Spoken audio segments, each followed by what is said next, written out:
තුන්වෙනි පාඩමෙන් තවත් අහන්න පුළුවන් ප්‍රශ්නයක් තමයි මිෂනාරි ව්‍යාපාරය. දැන් මේ අවුරුද්දේ ඕලෙවල් පේපරේ අහලා තිබුණා මිෂනාරීන් තම ආගම ප්‍රචාරය කරන්න අනුගමනය කළ ක්‍රියාමාර්ග තුනක් විස්තර කරන්න කියලා.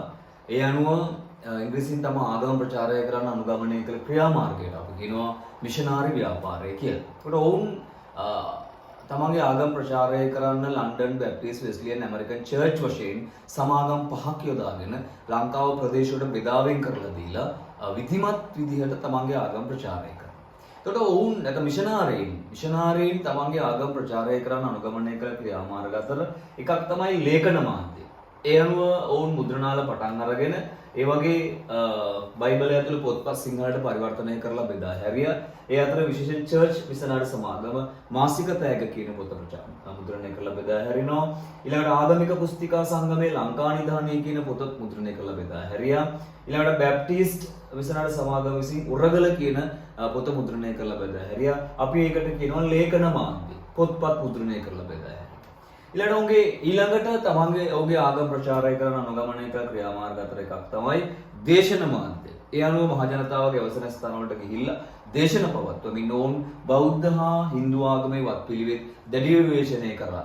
ඒ හරහා තමන්ගේ ආගම ප්‍රචාරය කරලා තමන්ගේ ආගම ගැන මිනිසුන්ට පැහැදිලි කරලා දුන්නා, දැනුවත් කරා. ඒ හරහා තමන්ගේ ආගමට විශාල පිරිසක් වුණ හරවලා. තුන්වෙනි කාරණය තමයි මිෂනාරීන් තමන්ගේ ආගම ප්‍රචාරය කරන අනුගමනය කළ තුන්වෙනි ක්‍රියාමාර්ගය තමයි අධ්‍යාපනය. ඒ අනුව මිෂනාරි පාසල් ආරම්භ කරලා ඒවට දරුවන් එවන එක අනිවාර්ය කරලා ඒ වගේ කතෝලික ධර්මයට අදාළවත් පිළිවෙත් සහ ඒ කරුණු ඉගෙනුවා ඒ පාසල්වල. ඒ හරහා තමන්ට හිතවත් පිරිසක් ගොඩනගා ගන්න සහ තමන්ගේ ආගම ඒ හරහා සමාජගත කරන්න උන් ක්‍රියා කරලා තියෙනවා. මිෂනාරි ව්‍යාපාර මිෂනාරීන් තමන්ගේ ආගම ප්‍රචාරය කිරීමට අනුගමනය කළ ක්‍රියාමාර්ගය වුත් එම ලියන තියෙන්නේ ලේඛන, දේශන, අධ්‍යාපන. ලේඛන කියලා කියන්නේ පොත්පත් මුද්‍රණය කරලා බෙදා හැරියා. බයිබල් ඇතුළු පොත්පත් සිංහලට පරිවර්තනය කරලා මුද්‍රණය කරලා බෙදා හැරියා. ඔවුන් මුද්‍රණාල ආරම්භ කරලා. ඒ අනුව චර්ච් මිෂනාරි සමාගම මාසික තෑග්ග, ආගමික පුස්තිකා සංගමයේ ලංකා නිධානය, බැප්ටිස්ට් සමාගම විසින් බැප්ටිස්ට් මිෂන සමාගම විසින් උරගල කියන පොත මුද්‍රණය කරලා බෙදා හැරියා. ඊට දේශන මාධ්‍ය ඒ අනුව මහජනතාවගේ අවසන ස්ථානවලට ගිහිල්ලා දේශන පවත්වමින් බෞද්ධ හා හින්දු ආගමේ වත්පිළිවෙත් විවේචනය කරලා ඔවුන් තමන්ගේ ආගම පැහැදිලි කරලා දුන්නා. ඊළඟට අධ්‍යාපනය පාසල් ආරම්භ කරලා ඒවට දරුවන් එවීම අනිවාර්ය කරලා ඒ වගේ ඉගෙනුවා දේව ධර්මයේ සහ ඒ ආගමික වත්පිළිවෙත්. ඒ හරහා තමන්ගේ පිරිස වැඩි කරගන්න උන් ක්‍රියා කරලා තියෙනවා. ඊළඟට අපි බෞද්ධ ආගමික පුනර්ජීවන ව්‍යාපාරය කලින් දවසේ කතා කරා. ඒකේ වීඩියෝ එක දාලා තියෙන්නේ. ඊළඟට අපි අද කතා කරනවා ඉස්ලාම් සහ හින්දු ආගමික පුනර්ජීවනය ගැන. දැන් හින්දු ආගමික පුනර්ජීවනය සඳහා කැප වෙලා කටයුතු කරන නායකයා තමයි ආරෝග නාවලතුමා. ඒ කියන්නේ මිෂනාරි ව්‍යාපාරය නිසා හින්දු ආගමට බලපෑමක් වුණාම තමන්ගේ ආගම ආරක්ෂා කරගන්න, සංස්කෘතිය ආරක්ෂා කරගන්න, දියුණු කරගන්න කැප වෙලා ක්‍රියා කරන නායකයෙක් තමයි ආරුමුග නාවලතුමා. ඒ අනුව නාවලතුමා හින්දු ආගමේ දියුණුව වෙනුවෙන් සහ හින්දු සංස්කෘතියේ දියුණුව වෙනුවෙන් අනුගමනය කළ ක්‍රියාමාර්ග අතර එකක් තමයි උදේබානු කියලා පොත්පතක් ආරම්භ කළා. ඒ උදේබානු කියන පුවත්පත හරහා ජනතාව දැනුවත් කරනවා තමන්ගේ ආගම සහ සංස්කෘතිය ගැන. ඊට අමතරව එතුමා බාලපාඩම් නමින් කාණ්ඩ 3කින් යුතු පෙළපතක් රචනා කළා හින්දු දරුවන්ට අධ්‍යාපනය ලැබීම සඳහා. ඊට අමතරව එතුමා ස්කන්ධ පුරාණම් සහ පෙරිය පුරාණම් වගේ කෘති දෙමළට පරිවර්තනය කළා ඒ දරුවන්ට අධ්‍යාපනය ලැබීම සඳහා සහ කියවීම සඳහා. ඊට අමතරව යාපනයේ ශිවංගල විද්‍යාලය සහ ශෛව ප්‍රකාශ විද්‍යාල වගේ විද්‍යාල ආරම්භ කරලා හින්දු අධ්‍යාපනය දියුණු කරන්න ක්‍රියා කරලා තියෙනවා. ඊට අමතරව පස්සේ කාලේ පොන්නම්බලම් රාමනාදන් මහතා හින්දු අධ්‍යාපනයේ දියුණුවෙන් කැප වෙලා ක්‍රියා කළා. ඒ අනුව එතුමා තමන්ගේ පුද්ගලික ධන පරිත්‍යාගයෙන් රාමනාදන් විද්‍යාලය සහ පරමේශ්වර විද්‍යාලය ආරම්භ කරනවා. ඊට අමතරව එතුමා 1915 සිංහල මුස්ලිම් කලකෝලහල වෙලාවේ අත්අඩංගුවට ගත්තු නායකයෙක් නිදහස් කරගන්න කැප වෙලා ක්‍රියා කළා. සිංහල මුස්ලිම් කලකෝලහල කියන්නේ මොකක්ද කියලා අපි 9 පොතේ ඉගෙනගෙන තිනවා. ඒ අනුව ගම්පොළ වලාගොඩ ප්‍රදේශයේ මුස්ලිම් පල්ලියක් ඉස්සරහින් බෞද්ධ පෙරහැරක් ගියා. ඒ වෙලාවේ බෞද්ධ කණ්ඩායම සහ ඉස්ලාම් භක්තික අතර ගැටුමක් ඇති වුණා. ඒකෙන් ප්‍රයෝජන ගත්ත ඉංග්‍රීසීන් අමද්දපි ව්‍යාපාරයට සම්බන්ධ සියලු නායකයින් අත්අඩංගුවට ගත්තා. ඒ අමද්ද ව්‍යාපාරය මර්ධනය කිරීම සඳහා මේක වැඩි විස්තර ඉගෙන ගන්නවා ඊළඟ පාඩමේදී. ඒ වෙලාවේ පොන්නම්බලම් රාමනාදන් මහත්තයා මැදිහත් වෙලා සාකච්ඡා කරලා ඒ අත්අඩංගුවට ගත්ත අය කිසිදු නඩු විභාගයකින් තොරව නිදහස් කරගන්න ක්‍රියා කළා.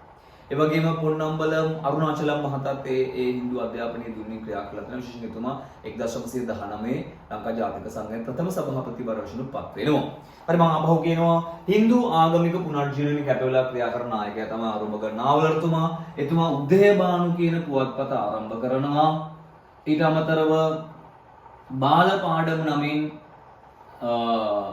කාණ්ඩ 3ක යුතු පෙළපතක් රචනා කළ දරුවන්ට අධ්‍යාපනය ලැබීම සඳහා ඊළඟට ස්කන්ධ පුරාණම් පෙරිය පුරාණම් වගේ පොත් දෙමළට පරිවර්තනය කළා දරුවන්ට කියවීම සහ අධ්‍යාපන ලැබීම සඳහා. ඊට අමතරව මංගේ පොන්නම්බලම් රාමනාදන් මහතා තමා කුජලික ධන පරිත්‍යාගයෙන් රාමනාදන් විද්‍යාලය සහ පරමේශ්වර විද්‍යාලය පිහිටෙව්වා. ඒක විශේෂ කාරණයක්. ඊළඟට ඉස්ලාම් අධ්‍යාපනයේ දියුණුවට ඉස්ලාම් ආගමේ දියුණුව වෙනුවෙන් කැප වෙලා ක්‍රියා කරන නායකයා තමයි සිද්දි ලෙබ්බේ මහතා. හරි? ඉස්ලාම් අධ්‍යාපනයේ දියුණුව වෙනුවෙන් කැප වෙලා ක්‍රියා කරන නායකයා තමයි සිද්දි ලෙබ්බේ මහතා. එතුමාට 1882 දී ඊජිප්තුවේ සිට පැමිණි රාබි පාෂා කියන කෙනාගේ සහයෝගය හම්බ වෙනවා.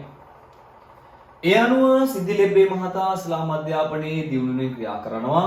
විශේෂයෙන් ඉස්ලාම් අයට ඉගෙන ගැනීම සම්බන්ධ කිසිදු උවමනාවක් නැති කාලෙක එතුමා ඒ සඳහා ඒ මිනිස්සු පොළඹවා ගන්න. ඉගෙන ගැනීම වටිනාකම අවබෝධ කරලා දීලා සඳහා පොළඹවා ගැනීම සඳහා මුස්ලිම් නේෂන් කියන පුවත්පත ආරම්භ කළා. ඊට අමතරව එතුමා මරදාන සහීරා විද්‍යාලය ආරම්භ කරනවා. ඊළඟට මද්‍රාසානම් මුස්ලිම් පාසල් ප්‍රතිසංවිධානය කිරීම හරහා ඉස්ලාම් අධ්‍යාපනය දියුණු කරන්න ක්‍රියා කළා. ඉස්ලාම් ආගම දියුණු කරන්න සහ අධ්‍යාපනය දියුණු කරන්න ක්‍රියා කළා. ඊට පස්සේ කාලේ ටී.බී. ජයා මහත්තයා මේ ඔක්කොම 9 පොතේ ඉගෙනගෙන තිනවා.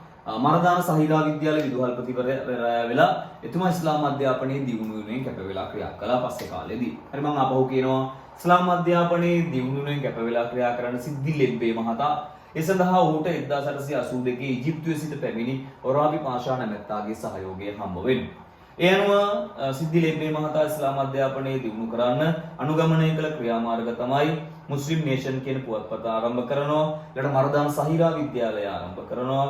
ඊළඟට මද්‍රාසා කියන මුස්ලිම් පාසල් ප්‍රතිසංවිධානය කරනවා. ඊළඟට මර්දාන සහීරා විද්‍යාලයේ විදුහල්පතිවරයා බවට පත් වුණු ටී.බී. ජයා මහතා පස්සේ කාලේ ඉස්ලාම් අධ්‍යාපනය දියුණු කරන්න කැප වෙලා ක්‍රියා කළා. ඒ අනුව එතුමා මර්දාන සහීරා විද්‍යාලයේ විදුහල්පතිවරයාට වශයෙන් අමතරව ඉස්ලාම් අධ්‍යාපනය දියුණු වෙනුවෙන් එතුමා විශාල සේවාවක් කරපු නායකයෙක්.